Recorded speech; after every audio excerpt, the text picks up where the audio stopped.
The sun is shining and Ryan Yerby is walking out into this field of winter wheat in Grant Parish. But just 5 days before, this is what Grant Parish looked like. Yerby says weather reports predicted snow, others rain. They got ice. You know, with our cattle, they can kind of hunker down.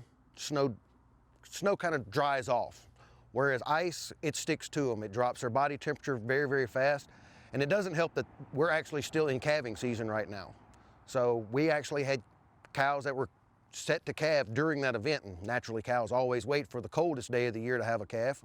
So that's when we started moving into action and getting hay bales put out, trying to make some form of windbreaks for them, making sure they had their bellies full, and just trying to do as much as we can to protect the cows themselves. Yerby says once he was able to get out on his tractor, he came upon some heartbreaking sights. Whenever you get there to the pasture and you start looking and you're counting, and then you see one off by herself and it's just snow and ice on the ground, and your heart sinks and you get that knot in your stomach because you know exactly what you're about to walk up on.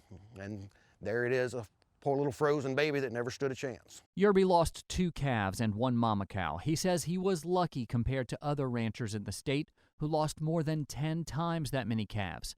That's despite going out into the elements to gather the calves and get them somewhere warm. We actually worked harder during events like this than we normally would during, I would say, a planting or a harvest season, because you're going out in the middle of the night trying to check on calves or check on cows, or just trying to make sure water troughs are busted open, and, you know, trying to keep everything alive.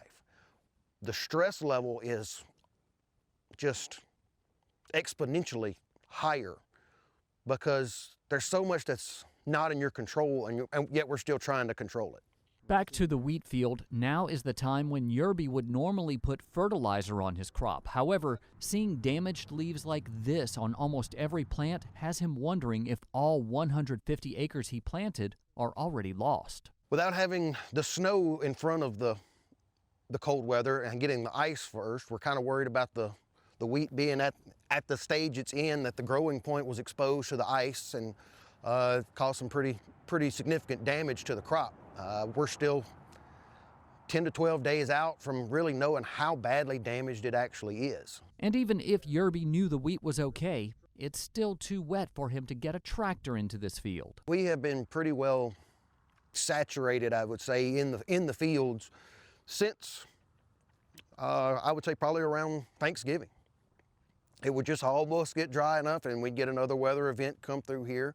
And then naturally winters are always wet around here, but when we got the first snowstorm, that just saturated everything. And like I said, now after this ice storm, it's even worse now than it was then. So we still haven't really dried out since Thanksgiving. And that's not good news because he's hoping to plant corn in just a couple of weeks. I'm Avery Davidson for This Week in Louisiana Agriculture.